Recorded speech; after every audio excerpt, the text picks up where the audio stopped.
Tell us about your goals for these zones and what you hope to achieve here. Well, I want to make sure that New South Wales citizens and businesses have access to some of the cheapest, cleanest energy you'll find anywhere on the planet. And that's why recently we've announced that we'll be transitioning our electricity system away from thermal coal to cheap, clean, reliable energy. 11 gigawatts of renewable energy, solar, wind and pumped hydro that will be enough energy to power 4.8 million homes across the state, driving down power prices, keeping the lights on and delivering a cleaner environment.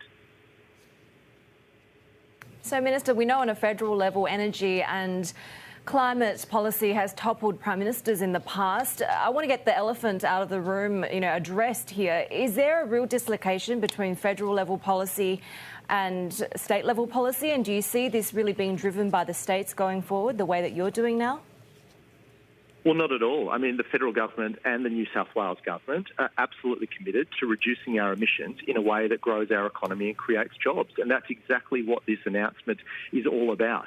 This announcement about our renewable energy zones, which is being jointly funded by the Commonwealth government, is all about seeing billions of dollars of investment, about $17 billion worth of investment.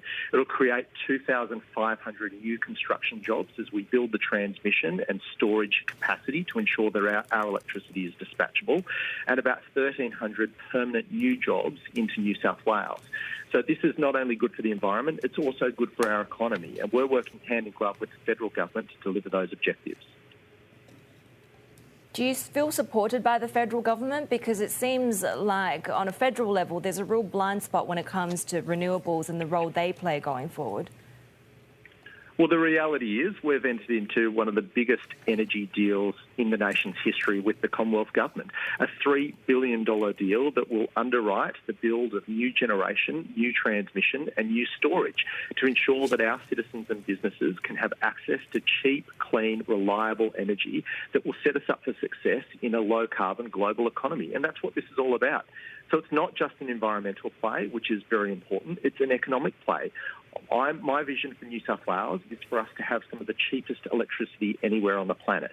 Our aim is to get electricity prices down to at least $35 US, and that will be less than two-thirds what we're currently paying. We're doing the modelling at the moment, and we're confident that we can deliver that cheap energy, which will reindustrialise New South Wales, creating opportunities in heavy manufacturing, in smeltering, in aluminium production, and setting us up for success in a low-carbon global economy. So, Minister, what's the response been like from investors then, and where are you seeing the interest coming from, domestically, from overseas? We're seeing huge excitement from the industry. In fact, our announcement with the New South Wales government is investing about $120 million to plan the coordination of the build of generation, storage and new transmission to, as I said, deliver that cheap, clean, reliable energy into the system. And the private sector's responded. We called for one of our renewable energy zones. We asked for expressions of interest to provide 3 gigawatts of capacity. That was oversubscribed to the tune of 9 times. So we had 27 gigawatts of electricity industry saying that they want to inject that into the market. In addition to that, we believe that we'll see investment from the private sector of over $17 billion. So that's not only good for our environment, it's good for our economy, creating jobs, lowering power prices and delivering a great opportunity for New South Wales to be an economic and energy superpower of the future.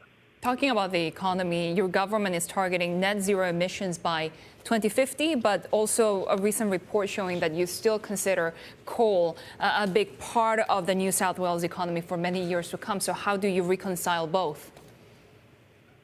Well, very easily. We know that domestically we need to transition our grid to cheaper, cleaner forms of reliable energy. The reality is that we have 80% of our domestic New South Wales, 80% of our electricity comes from coal-fired power stations. And in the next 15 years, 4 of the 5 coal-fired power stations that provide our electricity will close because they're old pieces of equipment built in the 70s and 80s, and they've come to the end of their life. So we need to replace that capacity before it closes to avoid price spikes and to avoid blackouts. The majority of our coal is exported overseas. In fact, that provides the majority of our export revenues here in New South Wales. Now, we'll be able to continue exporting coal so long as those global and international markets want that product. But the reality is those global markets are changing, and we need to be prepared for that transition, which is exactly why we've put out a coal strategy, to ensure that we understand that those markets are changing and that we're putting in place the systems and processes to help us move to a cleaner, more prosperous future. The trauma of the last bushfire season is still pretty fresh in a lot of people's minds. How paramount is getting this done quickly, the transition quickly, to you? Well, it's very important. It's very important that we do our bit to protect our environment. I mean, there are a few countries more exposed to the reality of climate change than Australia. We've got some beautiful environmental assets known throughout the world, the Great Barrier Reef, our beautiful national parks like Kakadu. They are enormously threatened by our changing climate. But the reality is that there's also a huge threat of climate change to our economy. Our economy is powered by the exports of things like coal to the rest of the world. And those international markets are starting to demand different products, cleaner products, as we move towards a low-carbon global economy. So we need to not only transition to protect our environment, but we need to transition to ensure that our economy can continue to be prosperous and can continue to provide jobs as we move to that global low-intensity carbon future.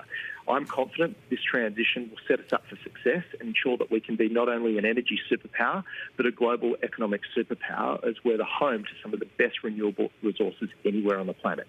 New South Wales has some of the best wind, has some of the best solar, and some of the best opportunities to do pumped hydro. And with our plan, I'm confident that we can deliver some of the cheapest electricity anywhere on the planet, around or below $35 US. That's what we're working towards. And with that competitive advantage, including the fact that we're a reliable, stable trading partner, will set us up to be an energy and economic superpower as we head towards a low-carbon global economy.